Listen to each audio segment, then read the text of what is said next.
Camilo José Cela, en su discurso de recepción en la Real Academia Española titulado La obra literaria del pintor Solana, de 1957, dijo que Solana se fabricó a su imagen y semejanza un mundo en el que vivir, otro en el que agonizar y aún otro trágico y burlón en el que morir. Los personajes, los temas y los escenarios de Solana hacen eclosión como la flor que se abre en sus primeras páginas y ya no le abandonarán hasta su muerte.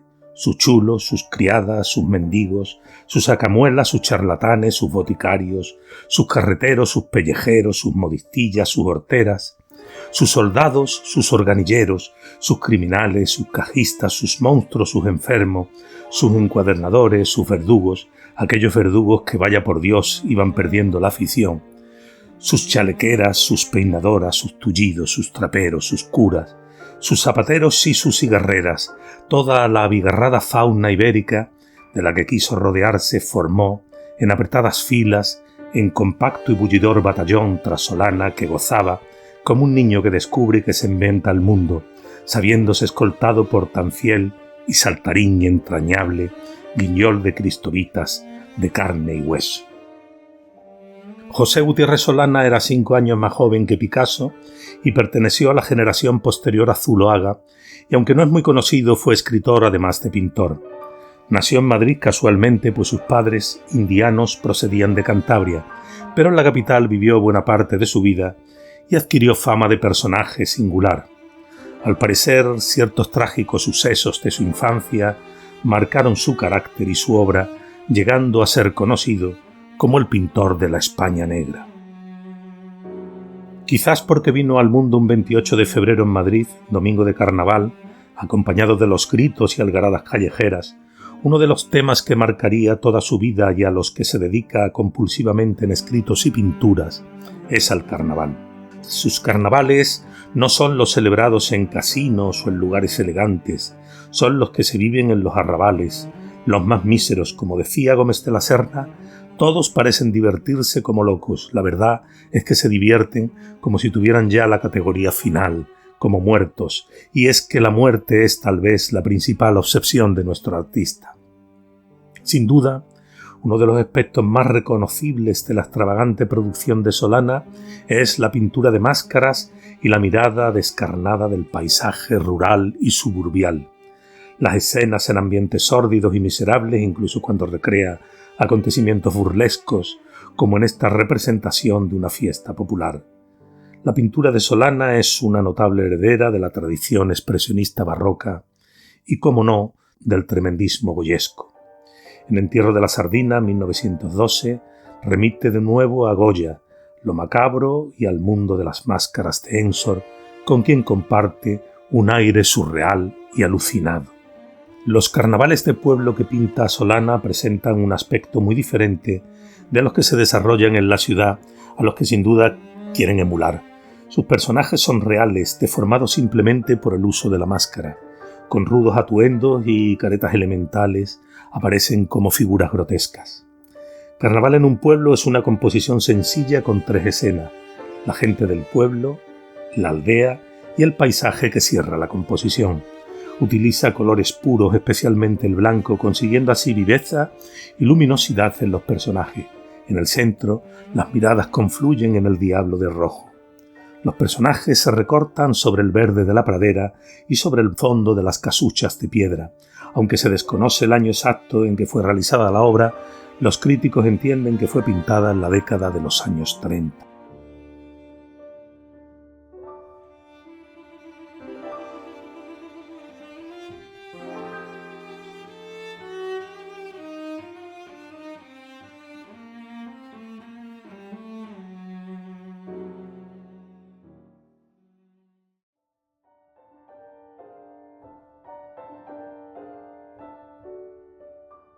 Una de las primeras obras conocidas de Solana tras sus años de formación es la pintura titulada Chulos y chulas, realizada en 1906, en la que nos muestra los tipos populares madrileños que más tarde describirá en el capítulo Baile de chulos en las ventas de su libro Madrid, escenas y costumbres, publicado en 1913, en el que dice: «Aquí no baila más que la gente de pupila, los que traen de calle a las mujeres, los chulos, los que tocan el organillo y no trabajan porque los mantienen las mujeres, las de la fábrica de tabacos, las cerilleras, las chalequeras y las golfas de profesión, los que saben vivir».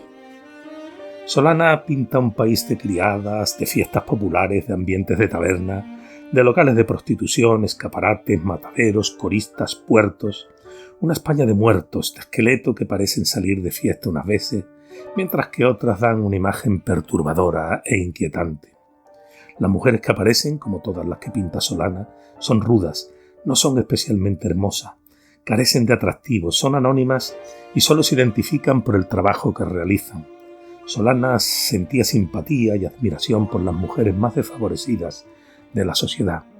Visitaba con frecuencia los prostíbulos de la calle Rúa Menor del arrabal santanderino, donde se encontraba una de estas famosas casas de cita que inmortaliza en la pintura de 1934 La Casa del Arrabal.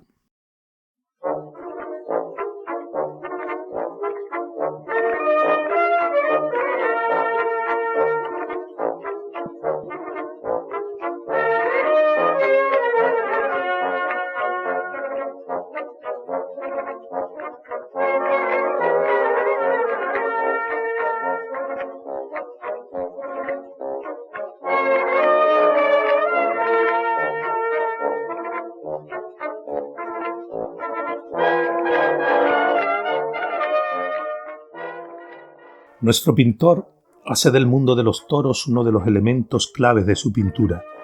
Por un lado parece rechazarlo por su rudeza y crueldad, pero por otro se siente enormemente atraído. En 1904 pinta El picador basado en la suerte de varas de Goya. Y en 1915 comienza una de sus obras más notables de esta temática, El lechuga y su cuadrilla, en el que inmortaliza a un panadero cántabro llamado Isidoro Cosío, que vivía obsesionado con el mundo de los toros, tanto que su esposa llegó a confeccionarle un traje de luces en un tono verde rabioso, lo que dio lugar al apodo de El lechuga. En el cuadro aparece triunfador junto a su cuadrilla, pese a que se sabe que su única experiencia como torero fue realmente desastrosa. La figura del torero se refleja recortada sobre un paisaje montañés recreado en el que destaca la colegiata de Cervatos.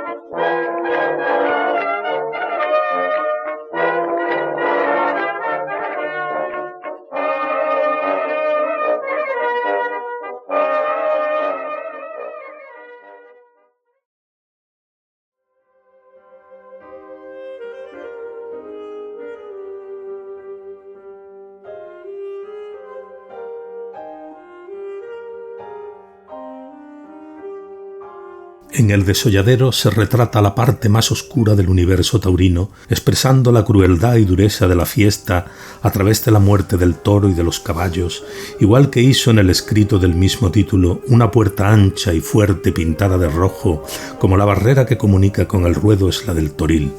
Al lado del establo de los toros y de las cuadras de caballo está el patio donde se les desuella, y en él hay unos cuantos cajones numerados y muy fuertes. Sobre el montón de cadáveres se ha echado unas paletadas de tierra para apagar la sangre y el desagradable aspecto de las tripas. Arrimadas a la pared hay unas cubas grandes y cubos de cocina. Es el botiquín. Esta es una composición con predominio de tonos amarillos, marrones y negros, que se desarrolla mediante varias escenas superpuestas. En el frente, el cuidado de los caballos heridos junto a los caballos muertos y semienterrados. En el centro, el toro preparado para ser desollado y al fondo los caballos de reserva dispuestos para ser montados.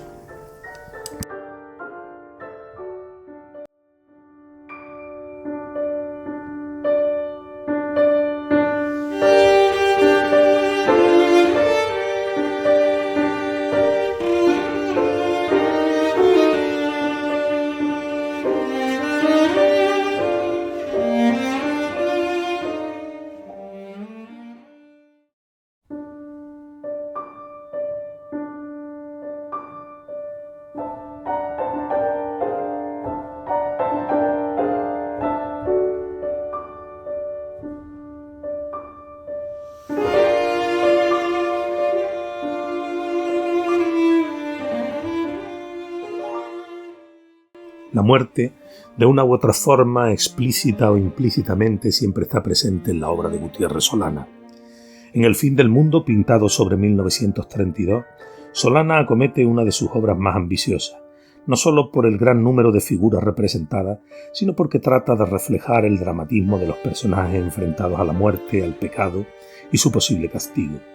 Pueden contemplarse los pecados capitales personificados especialmente en la lujuria y la avaricia. Esta pintura guarda mucha semejanza con el triunfo de la muerte de Peter Bruegel el Viejo. Todos los elementos aparecen de forma abigarrada, tanto los próximos como los del fondo, dotándoles de un gran sentido dramático como reflejan esas figuras descompuestas o retorcidas, o el paisaje tempestuoso con el que se cierra la composición. En 1930, José Gutiérrez Solana volvía a reinterpretar la reflexión barroca, el memento mori, bajo el prisma de su particular expresionismo pictórico. Procesión de la muerte representa a la muerte abatida con la guadaña, el sudario y el ataúd dispuesto entre sus manos. A sus pies, unos penitentes vestidos de morado portan unos impactantes féretros. En dos suntuosos cojines se portan dos calaveras coronadas con una corona y con una mitra, poder civil de los reyes y poder religioso de los obispos. De nuevo, otra alusión a la igualdad que establece la muerte entre todos los hombres.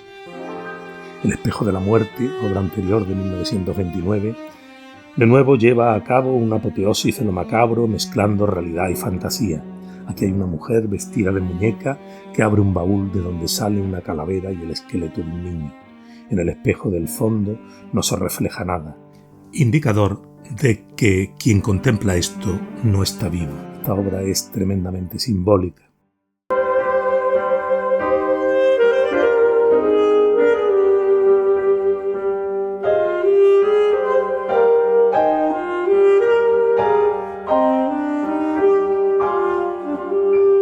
En cuanto a la representación de acontecimientos sociales, La Vuelta del Indiano de 1924 nos narra algo habitual en las tierras del norte, donde el regreso del emigrante se celebra con una reunión de amigos, allegados y demás gente importante del lugar, testigos fieles de su triunfo.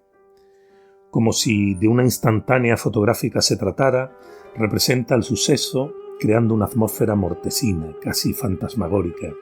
Dispone sobre la mesa, cubierta con un gran mantel recién sacado de las arcas, una botella de ron, una gran caja de puros y presidiendo una colineta, la tarta preferida del pintor.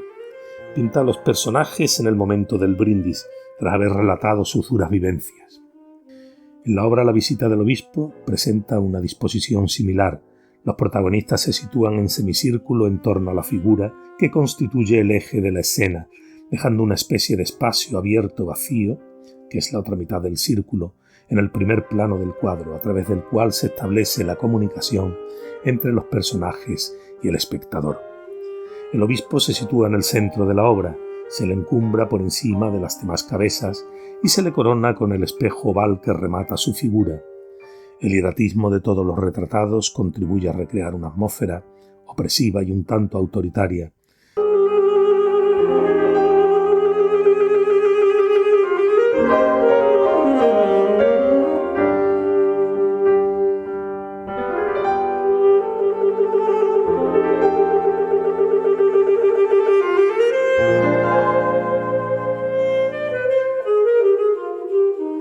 En la obra solanesca se entremezclan romances de ciegos relatando historias truculentas de crímenes con penitentes de torsos desnudos que se flagelan, procesiones de Semana Santa, personajes grotescos que reflejan dos aspectos omnipresentes en su imaginario, la miseria y el culto religioso tradicional.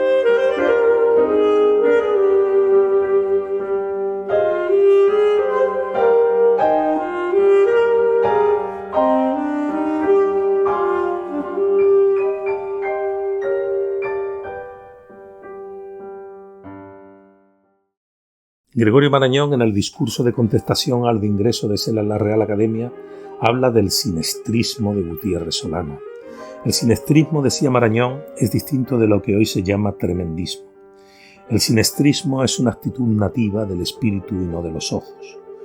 No está exenta de ternura, está llena de profundidad filosófica que si unas veces parece descarada, otras encubre una intención ascética. Mientras que el tremendismo es un gesto artificioso, superficial y casi siempre insincero, hecho de deliberada batahola para impresionar a los demás, no hay confusión posible. El sinestrismo es una actitud noble, que ya aparece en la Biblia, que tiene su gran esplendor de verdadero espíritu de siglo en la Edad Media, como apunta Sela en su discurso, en relación con Solana, y que se extingue después, por lo menos como actividad colectiva, a medida que la humanidad progresa y se hace más fuerte y alegre.